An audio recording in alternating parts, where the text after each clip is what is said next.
Bom, estamos estudando o livro Edificação em Beleza, do historiador chamado James Renihan.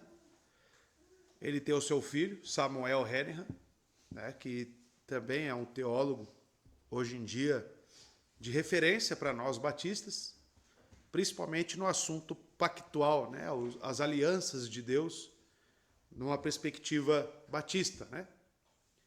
E o que o pai James Renihan está escrevendo a nós? Sobre a prática confessional do século XVII dos nossos pais batistas. Então, quando surgiu ali os batistas, o que eles fizeram? Como que eles levaram para a prática essa confessionalidade? E nós estamos estudando o capítulo 26 da confissão, que fala justamente sobre associações de igreja, né? E também o assunto igreja que já foi abordado, né? A comunhão individual, né? O sistema de governo da igreja, os líderes, pastores, tudo isso já foi abordado. As ordenanças nós já vimos também. E agora já estamos concluindo este assunto à luz do livro. Então pretendo acabar hoje o livro, né? Então, você que não leu nenhum livro, você está lendo agora, né? Na EBD. Estaremos acabando, se Deus quiser, hoje. Então, seguindo, já está lá.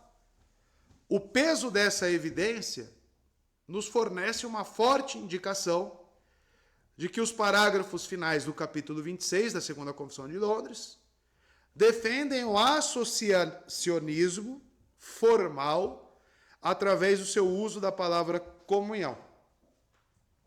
E desde o início do movimento, na década de 1640, o padrão estabelecido para as relações entre as igrejas aponta para esse fato. Então, pensar em Igreja Batista, à luz da confissão, é pensar que ela visa a comunhão num ponto mais profundo, tanto que o sistema congregacional exige de nós essa interdependência um dos outros, mas ela se expande para outras igrejas.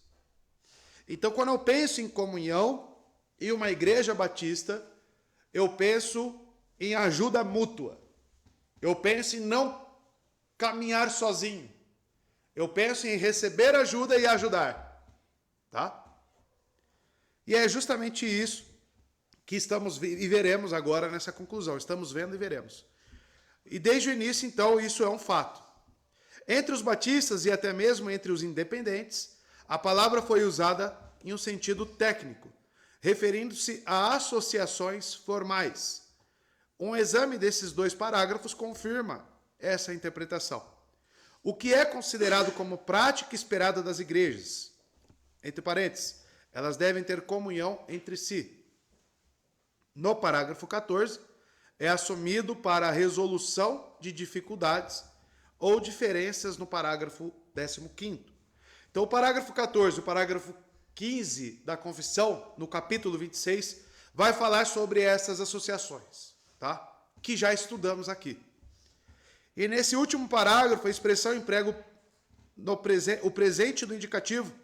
Muitas igrejas mantêm comunhão entre si, o que provavelmente implica em uma relação estabelecida em oposição a uma reunião ocasional de mensageiros.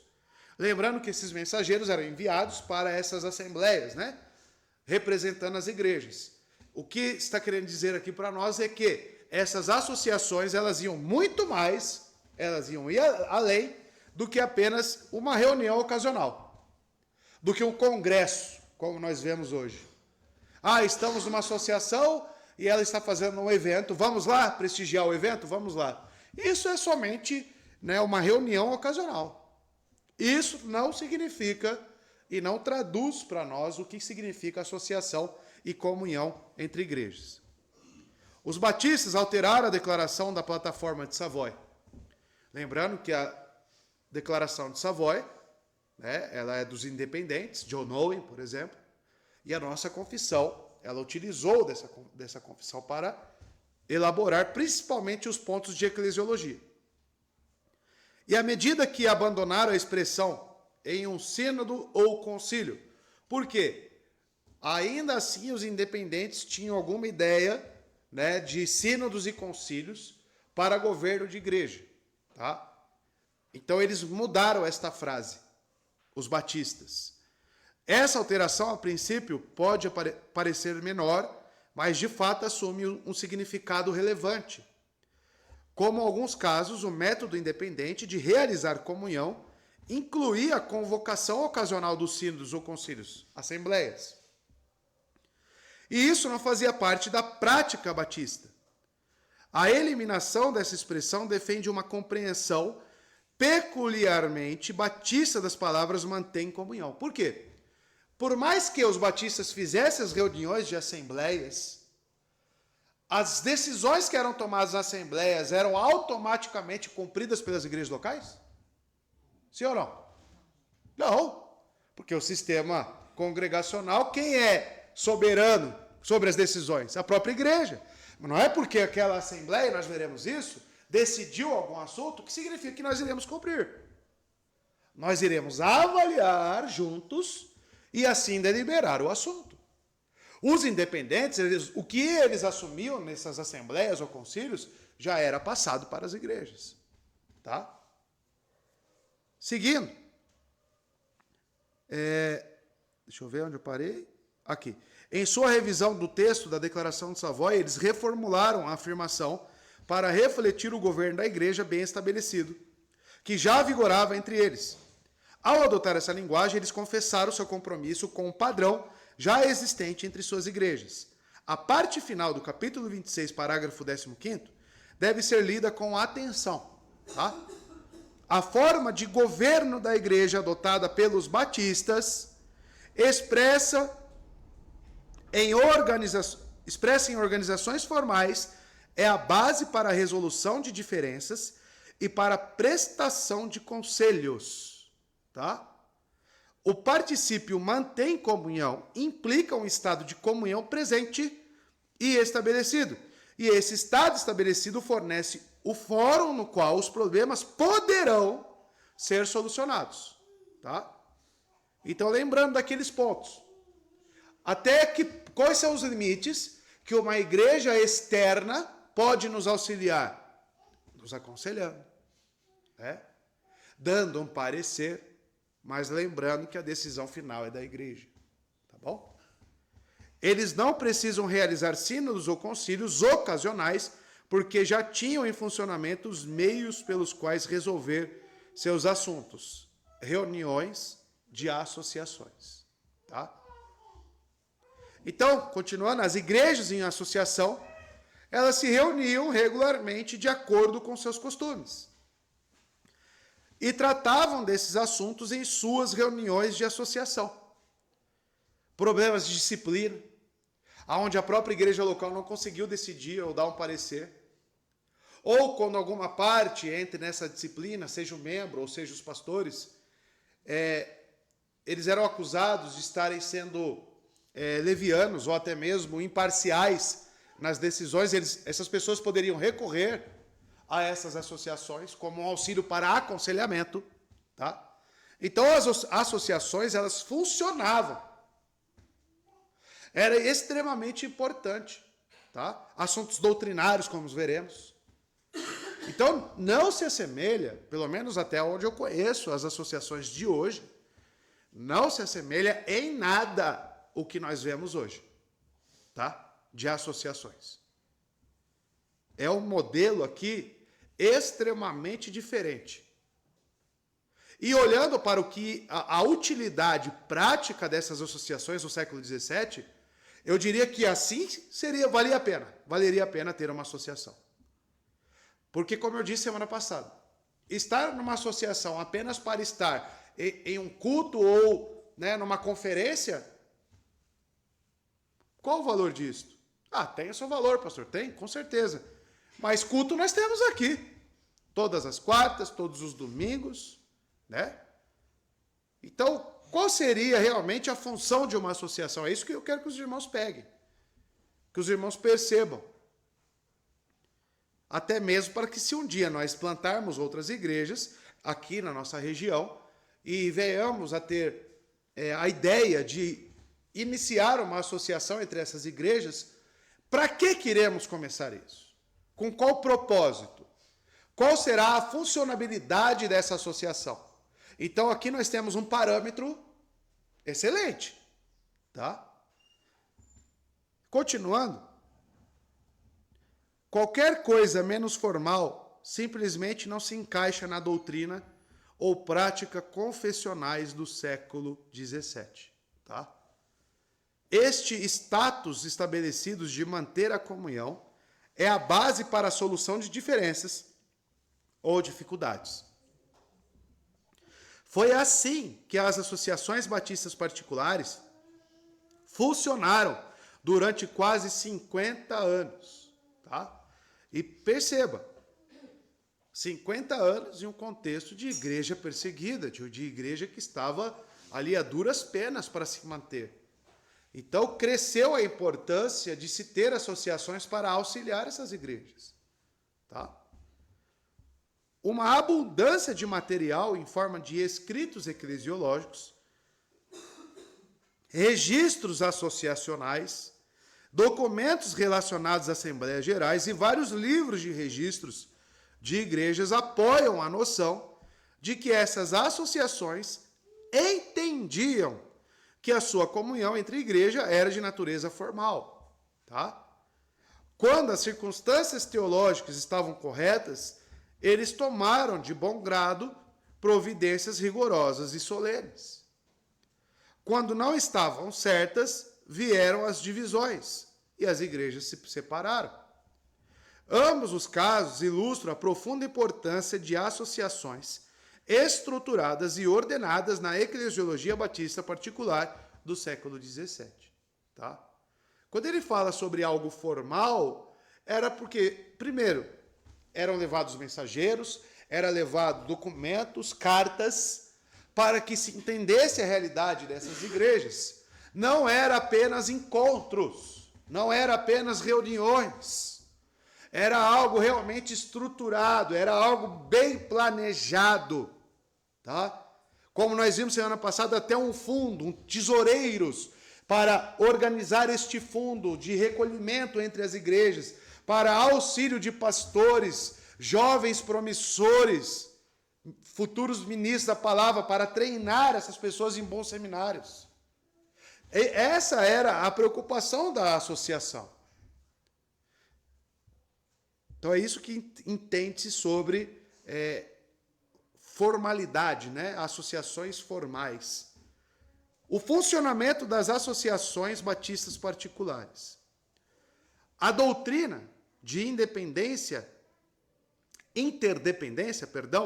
embutida nessas declarações confessionais, funcionou de várias maneiras nas associações batistas particulares. Em muitas delas, os propósitos de associação se moveram em várias direções. Em primeiro lugar, vamos lá, elas foram ordenadas para benefícios das igrejas membro e, portanto, possuíam um âmbito regional. E é interessante, olha só, foram ordenadas para benefício das igrejas membros.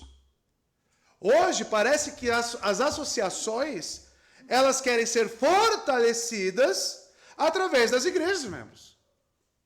Ou seja, o caminho é o inverso.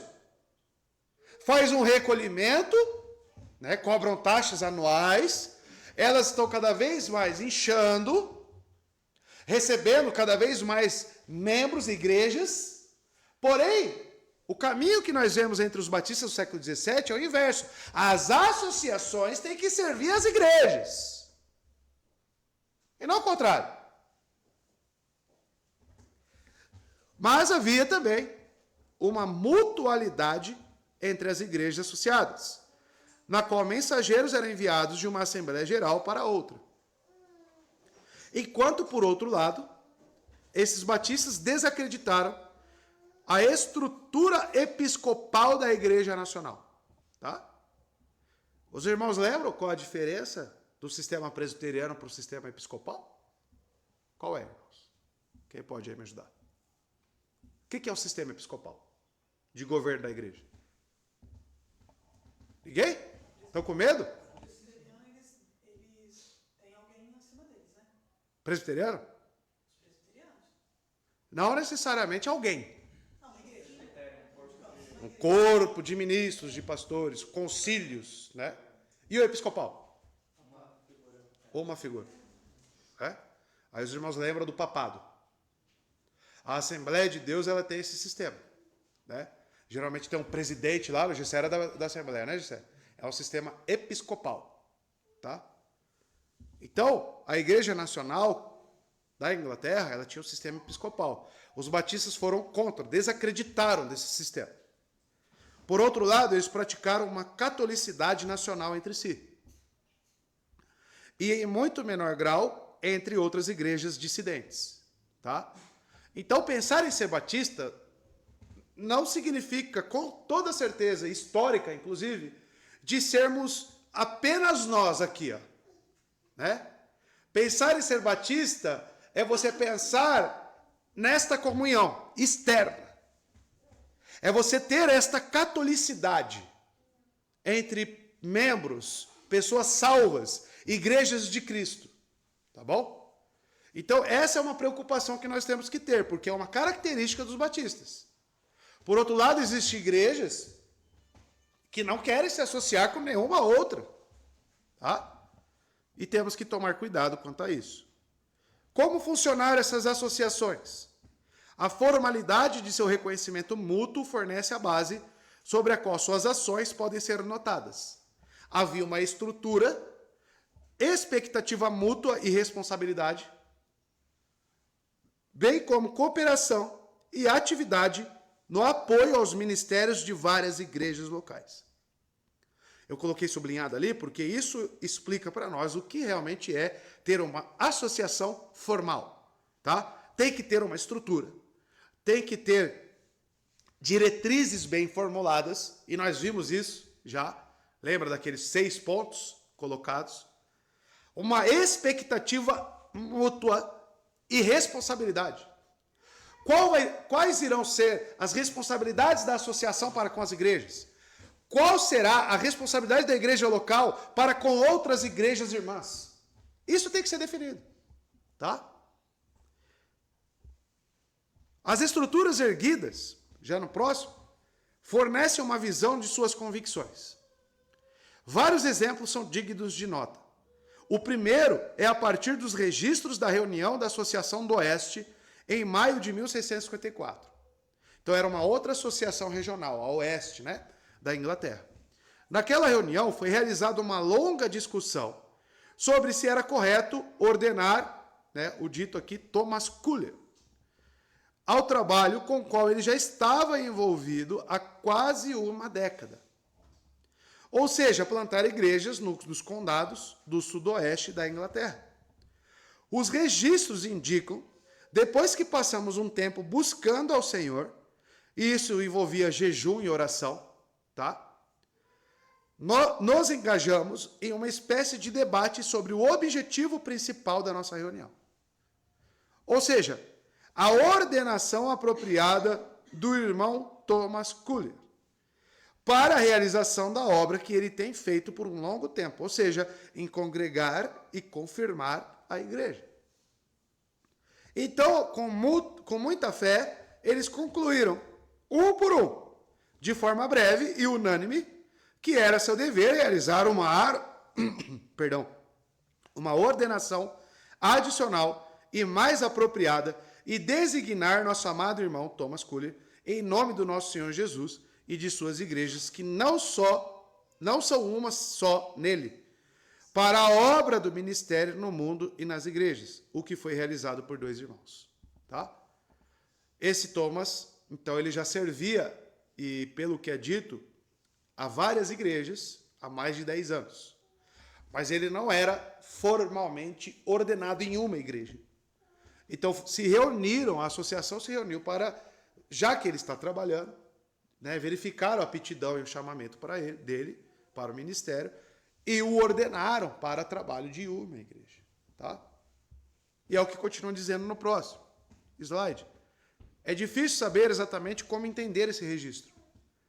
Joseph Evening o interpretou assim, abre aspas, o ofício para o qual o Sr. Culler havia sido ordenado era o que um mensageiro das igrejas, que exercia uma espécie de superintendência geral sobre todas as igrejas associadas. Provavelmente ele interpretou nessas palavras mais do que elas contêm. Em todo caso, Culler foi um líder reconhecido da Associação do Oeste e foi ordenado pela associação. Um exame das cartas circulares enviadas para a associação mostra que Culler era um membro mais proeminente e às vezes chegando até mesmo a assinar as cartas da seguinte maneira, abre aspas, em nome e por nomeação do todo, Thomas Culler.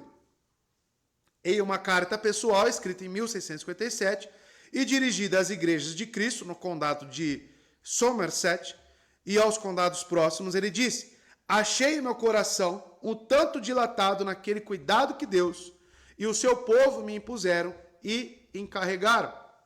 Embora eu seja inadequado para um trabalho restante dos filhos de Sião, posso dizer e lhes asseguro pela graça que vocês estão em meu coração para viver e morrer com vocês. E se vocês permanecerem firmes, eu vivo.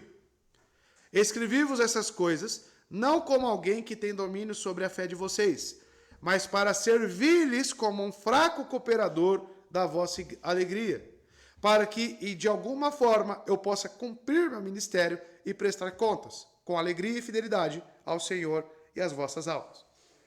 O que quer que ele fosse, não era simplesmente um pastor de uma igreja local específica. Tá?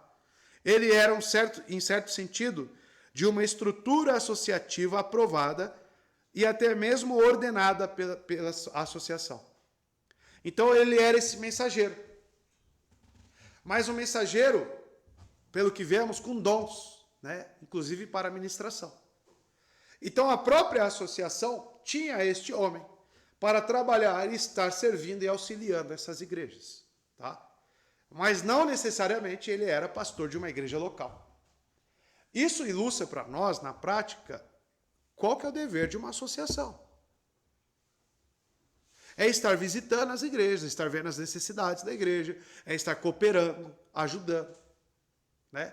Pense, por exemplo, uma vez por mês receber um mensageiro da associação na nossa igreja, onde ele se senta comigo para tomar um café. E ele pergunta, como é que está sendo o trabalho, pastor? Quais que têm sido as suas dificuldades? Aí eu ia passar para ele uma lista. Essa, que nós sabemos. Né? Os membros aqui sabem.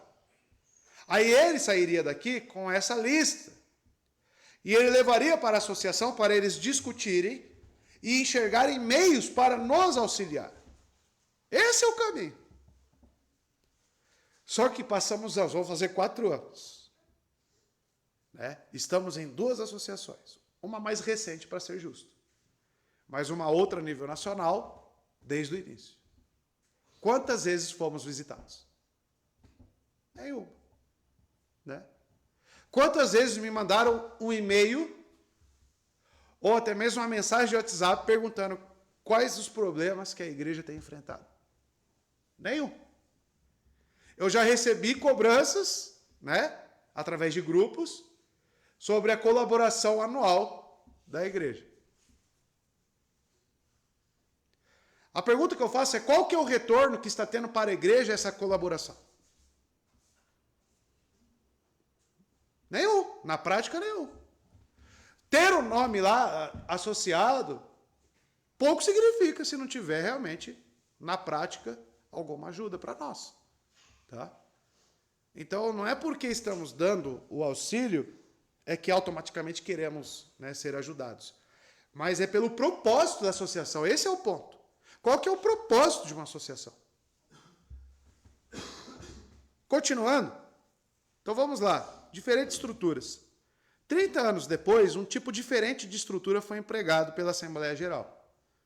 Após o período de perseguição, foi geralmente reconhecido que existiam sérias deficiências em muitas das igrejas.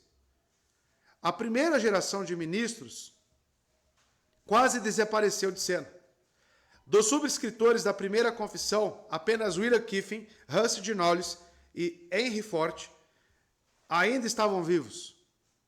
E vários outros líderes importantes haviam morrido durante os anos de perseguição e algumas igrejas haviam prevalecido uma relutância em dar apoio financeiro aos seus pastores. Foram esses problemas, entre outros, que levaram à convocação de uma Assembleia Geral a ser realizada em julho de 1689. Então percebam, a estrutura da associação ela poderia ser alterada. Devido ao que? Ao contexto e os problemas que as igrejas estão enfrentando. Por exemplo, hoje em dia, talvez, até respondendo a pergunta de alguns irmãos, que perguntam até que ponto nós aplicamos uma coisa que era do século XVII na Inglaterra para a nossa realidade hoje. Neste ponto, a associação ela vai ter que ter um propósito semelhante de auxílio mútuo entre as igrejas, porém a estrutura talvez altere. Porque os problemas que nós sofremos hoje talvez sejam diferentes dos problemas daquela época. Por exemplo, o ataque do liberalismo hoje, sobre as igrejas é muito maior, talvez, do que naquela época. Então, talvez a nossa estrutura entre as igrejas, para realmente nos blindar, teríamos que ter mecanismos e sistemas para poder, nos preservar quanto a isso. Então, é uma questão de análise sobre o que estamos vivendo. Quais são as dificuldades? Tem perseguição hoje? Não, por enquanto, Então, toda a estrutura ela vai ser direcionada para a realidade em que nós estamos. É algo que tem que ser muito bem pensado. É uma reunião de pastores. Isso não é algo que uma pessoa pode fazer sozinha. É uma reunião de pastores e de igrejas. Eu acredito que tem que ser mais de 2 ou 3, para que realmente tenha algo prático e funcional, que analise todos esses pontos. Tá bom? O que não é feito hoje. O que não é feito hoje. Então, amados, um dos problemas, perseguição da época. Outro problema, as igrejas estavam começando a criar uma relutância para ajudar financeiramente seus pastores, as contribuições. E foram esses problemas, entre outros, que levaram à convocação de uma Assembleia Geral a ser realizada em julho de 1689. Na carta enviada para convocar a Assembleia, os pastores londrinos afirmaram, 2 pontos. Por um lado, a grande negligência do ministério atual e, por outro, uma negligência generalizada que comumente parece haver no que diz respeito a dar um apoio generoso e encorajamento apropriado para estabelecer um ministério capaz e honrado para o futuro. Os próprios membros não estavam investindo na própria igreja, pensando que a igreja, você vai morrer, os seus netos, os seus filhos vão ficar aqui. E aí você não, investe nisto, no reino de Cristo. Isso era o que estava acontecendo na igreja, nas igrejas. Além disso, existem outras coisas que são de nosso conhecimento, as quais pensamos não ter capacidade de prevenir ou curar, como instrumentos na mão de Deus e com a sua bênção auxiliando os nossos esforços cristãos, a menos que possamos realizar uma reunião geral aqui em Londres. Tá? Então veja, surgiu o problema, que não era apenas de uma igreja, mas sim de várias igrejas. Aí entra a necessidade da associação. Precisamos resolver isso. Vamos reunir para conversar sobre? Vamos. Aí se reúne. Os membros não têm contribuído, não têm sustentado seus pastores. E aí os pastores vão começar a discutir. Como podemos resolver isso? Eu fico espantado quando estou lá preparando, lendo, estudando, na seriedade e na preocupação que esses homens tinham para com a igreja de Cristo. Eu acredito que essas associações e esses modelos que nós vemos hoje, eles estão assim, a estrutura deles está assim, negligente, digamos, justamente pela falta de preocupação com as almas, com as pessoas, com os crentes.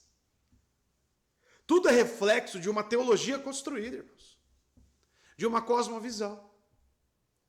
Se você tem o entendimento, por exemplo, de reino, aonde você não, o reino é importante, mas isso no seu coração não queima. Se o evangelho não é importante para a sua vida, isso vai refletir em diversas áreas, desde a sua pregação quanto ao evangelho, até mesmo para o seu envolvimento e a sua contribuição para a igreja que promove o reino de Cristo. Então tudo nasce de uma percepção, tudo nasce de um entendimento. E hoje nós estamos vivendo tempos sombrios nas igrejas cristãs, isso é devido ao quê? A uma teologia construída. E nós vemos aqui algo que parece até estranho, né? Nossa, olha como eles agiram. Continuando. Essa carta argumenta que em várias questões urgentes, nas várias questões urgentes, especialmente a falta de apoio pastoral e a necessidade de treinamento pastoral, as quais só poderiam ser remediadas por uma reunião geral. A Assembleia, quando convocada, tomou várias medidas concretas para tratar os problemas e implementar soluções. O que eles fizeram? Quais foram as medidas para resolver principalmente esse problema de falta de apoio pastoral, tá? E também a necessidade de treinamento pastoral. Eles endossaram, nesta reunião, ou seja, ratificaram, a publicação anônima da obra The Gospel Minister Maintenance Vindicate, né? Que é a obra de Benjamin Kitt. Já foi citado aqui nos estudos. Tá? Um longo apelo às igrejas para assumirem sua responsabilidade de fornecer apoio financeiro para seus pastores. Eu consegui essa obra. Eu tenho lá em casa em inglês. São 8 páginas só. Né? Mas ele faz um trabalho com os textos bíblicos sobre oferta e a importância daquilo. Tá? Então a Assembleia leu esse documento de Benjamin Kitt e falou, tá aqui. Ó. Vamos endossar esse documento? Vamos. Então, um longo apelo às igrejas para assumirem sua responsabilidade de fornecer apoio financeiro para seus pastores. Além disso, eles criaram um meio para tentar lidar com esse problema, bem como o problema da educação ministerial. Eles estabeleceram, então, um fundo, outra medida concreta. Estabeleceram um fundo a ser administrado por um comitê de 9 homens de diferentes igrejas de Londres. Esses homens foram autorizados a solicitar, receber, distribuir contribuições financeiras das igrejas membro para apoio de pastores e jovens pobres que desejassem obter treinamento para o ministério. As igrejas foram fortemente exortadas a participar deste fundo. E na narrativa percebe-se que grande parte da discussão nas assembleias ocupou-se com a organização e promoção desse fundo. Na Assembleia de 1690, eles modificaram o funcionamento do fundo e ampliaram o conselho de administradores para 12, tá? Embora 5 fossem suficientes para formar um quórum. A narrativa, próximo, daquele ano, declarou que foram enviados pregadores que tiveram suas despesas custeadas pelo fundo e foram bem recebidos em Essex e Suffolk, tanto que muitos foram batizados e 2 igrejas foram formadas. Aí o resultado. Batismos e plantação de igrejas. Eu penso, à luz bíblica, de que quando uma igreja ela perde o propósito do reino, quando ela perde a visão disso que estamos vendo, almas convertidas, e principalmente igrejas plantadas, porque uma coisa está para a outra. A grande comissão é fazer discípulos. Então, onde ocorre o discipulado? Nas igrejas, tá? Uma igreja, quando ela perde esse foco, ela perde a sua essência. Nós veremos isso hoje em Atos. Porque o apóstolo Pedro e João, eles são libertos daquele concílio, né? Daquele sinédrio, ameaçados e proibidos de pregar o nome de Cristo. E a primeira coisa que eles fazem é retornar para os seus. E eles expõem tudo o que aconteceu. E a oração que a igreja unânime faz, nós perceberemos que é uma oração preocupada com o reino de Cristo. E isso me confronta porque eu penso, se nós como igreja temos pensado em reino, o meio reformado hoje, ele tem crescido, mas crescido para dentro. Ele tem crescido para se formar bolhas e comunidades, aonde eu penso que, eu preciso de uma igreja bíblica. Ok, você precisa de uma igreja bíblica para quê? Para o meu crescimento espiritual. As pessoas só têm esse motivo. Esta motivação para buscar uma igreja bíblica. Nunca ouvi de uma pessoa falar, eu preciso de uma igreja bíblica para promover o reino de Cristo. Mas isso nós falaremos mais à noite. Mas que já vem de encontro, porque olha a preocupação das associações e olha o resultado que está tendo. A narrativa de 1691 trata principalmente de assuntos relacionados ao fundo. E especialmente faz exortações a igrejas para dar liberalmente. E a narrativa de 1692 prossegue a enfatizar a importância desse fundo. Se existe um fundo onde igrejas estão nascendo e onde ministros do evangelho estão sendo formados e almas sendo salvas, que coloque mais dinheiro neste fundo. Por que em Atos dos Apóstolos eles tinham tudo unanimemente? Por que eles vendiam suas posses para dar à igreja? Para que o reino fosse promovido, irmãos. O reino.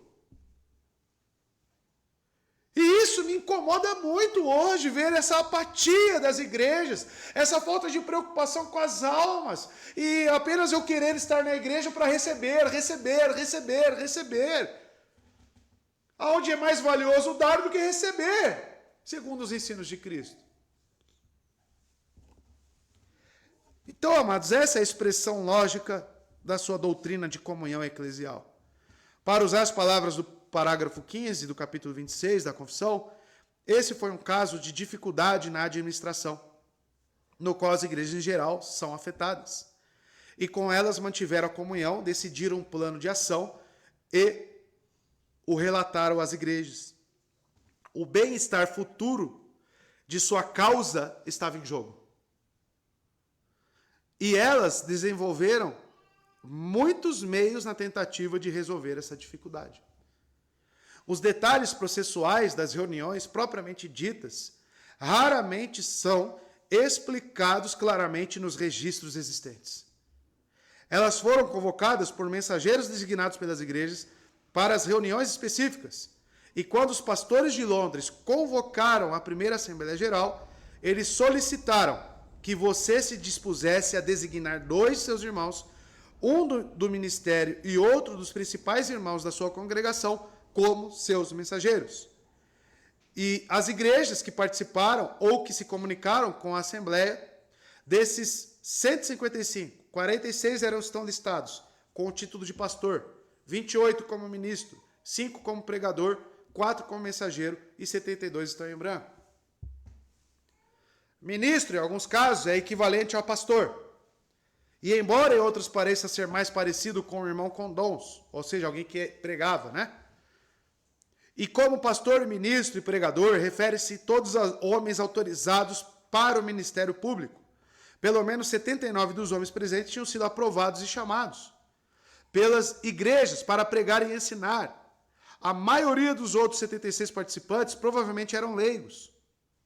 Isso faz com que a combinação presente na Assembleia Geral seja quase exatamente o que os pastores de Londres haviam solicitado em sua carta. Os trabalhos foram conduzidos de acordo com as prioridades de cada reunião da associação. E os registros da associação de Hampshire declaram que um moderador, um porta-voz da Assembleia, foi escolhido para presidir suas reuniões. E pode ser assumido que esse também foi o caso com relação às outras reuniões. Então, a reunião ocorrida em 1694 da Associação de Bristol, ou Oeste, incluiu um sermão adequado à ocasião. E isso pode ser tornado parte padronizada dos procedimentos da Associação de Bristol, já que várias das seguintes reuniões incorporaram sermões. As reuniões da associação local parecem ter durado de 1 a 3 dias. Tá? Os locais incluíam os terrenos ou uma propriedade, fazendas e uma cafeteria. E é muito provável que também se encontrasse no local onde a igreja anfitriã se reunia para adoração. A associação de Abingdon se reuniu em Tesworth de 1652 até pelo menos 1661. E de acordo com B.R. Wright, não havia nenhuma igreja nas proximidades. Provavelmente esse local foi escolhido por sua localização central, perto de Oxford, na entrada de Londres. E pode ser que a associação tenha se reunido em uma pousada. As Assembleias Nacionais em Londres foram sediadas pela Congregação de Hansard Knowles, localizada em Brockworth. Então veja, 2, 3 dias de reunião, utilizando fazendas. Ou seja, os problemas eram tantos que era necessário um tempo adequado para definir. Eram inseridos sermões, então eles faziam tudo no temor ao Senhor. As Assembleias Gerais se reuniam por 8 dias, olha aí, outro dado. Na narrativa de 1689, foram acordadas 7 regras para os procedimentos. Eles negaram qualquer tipo de superioridade, superintendência, autoridade, poder sobre qualquer igreja. E se recusaram a permitir que as diferenças sobre membresia aberta ou fechada os dividissem. Tá? No caso de ofensa entre as igrejas ou indivíduos, eles não permitiram que se iniciasse a discussão até que a regra que Cristo deu fosse aplicada a ambas as partes e consentissem ter a questão discutida. Tá? Nenhuma decisão seria obrigatória, olha lá que importante, para qualquer igreja, até que elas mesmas dessem seu consentimento. Que todas as decisões fossem fundamentadas pelas Escrituras, outra diretriz. Que o relatório da reunião fosse publicado, que os únicos mensageiros autorizados a sentar na Assembleia fossem aqueles recomendados por uma carta da igreja. E que os oradores fossem apenas aqueles que tivessem sido autorizados por consentimento geral. Nenhuma menção é feita a um moderador individual ou a pregação de qualquer sermão durante a semana. Tá? Usamos o primeiro dia da Assembleia para nos humilharmos diante do Senhor e para buscarmos direcionamento dele, quanto aos melhores meios e métodos para reparar as nossas brechas e para restaurar nossa antiga ordem, beleza e glória. Tá? Então, não é nada político, digamos, essas reuniões. Tá? Outra coisa que acontece, as reuniões aí entre igrejas, pastores, é mais politicagem, né? Ah, tudo bom? Aí fica aquele papo lá. E os problemas das igrejas? Ninguém se preocupa. Né? Continuando sobre esses detalhes das assembleias, né, das reuniões, o segundo dia foi passado na organização e definição dos estatutos da Assembleia e na leitura das cartas das igrejas. E a partir do terceiro dia, propostas e recomendações começaram a ser feitas. Foi convocado, olha lá, um dia de jejum em todas as igrejas a ser observado em 10 de outubro. Eles adotaram por unanimidade a Confissão de Fé de 1677 e exortaram todos os membros de cada igreja a se familiarizarem com o seu conteúdo. Olha só, todos os membros de cada igreja. Isso é interessante porque hoje em dia algumas igrejas, elas adotam a Confissão de 1689 para os pastores e para os membros eles pegam algumas confissões mais sucintas, como a de New Hampshire, e passa para os membros. Porém, se ocorrer algo que é decidido à luz da confessionalidade de 1689, no sistema congregacional e o membro não tem conhecimento completo da confissão de 1689, apenas aquela resumida, ele vai ficar assim, ó. Por que está sendo decidido isso? Com base em quê? As associações recomendavam, né, a todos os membros de cada igreja se familiarizarem com seu conteúdo. É o que eu digo para os irmãos, você precisa conhecer a nossa confessionalidade. A nossa confessionalidade é o que vai direcionar todos os assuntos na igreja. Vai pregar aqui, né? Eu falo para os meninos, vocês precisam conhecer a confissão, eu falo para os meninos. Você percebe que tem a leitura da confissão e conversa com a mensagem das Escrituras. Se eu não conheço a confissão, como é que eu vou? Eu preciso conhecer a confissão. Né? Você que é membro, já leu a confissão inteira? Por quê? Qual que é o seu interesse em estar aqui? Numa igreja reformada, ou seja, confessional. Então, veja qual é o despreparo das pessoas e a falta de interesse. As provas, nem se diga, né? Acho que vai jubilar. É igual faculdade, chega um ponto que jubila, né? Que não passa, vai falar jubila. Eu vou jubilar aquelas provas, vai chegar o tempo que eu vou jubilar. Zera, fazer tudo de novo. Porque ele esqueceu, né? Tem que ter um compromisso, irmãos. Tá? Se eu penso em igrejas sérias, eu tenho que pensar justamente no que a igreja está seguindo, no que as associações estão fundamentadas. E da mesma forma, declaro sua aprovação do livro publicado anonimamente, né, do Benjamin Kitt, sobre a manutenção dos ministros da palavra. E o fundo foi proposto, aprovado em um comitê permanente de 9 administradores, né, que foram nomeados, encarregados de solicitar e distribuir os recursos. A Assembleia debateu uma série de questões teológicas. E após a realização de todos os trabalhos, eles foram dispensados com a intenção de se reunirem novamente no mês de junho. As reuniões de 1690, 1691 e 1692 parecem ter seguido o mesmo padrão.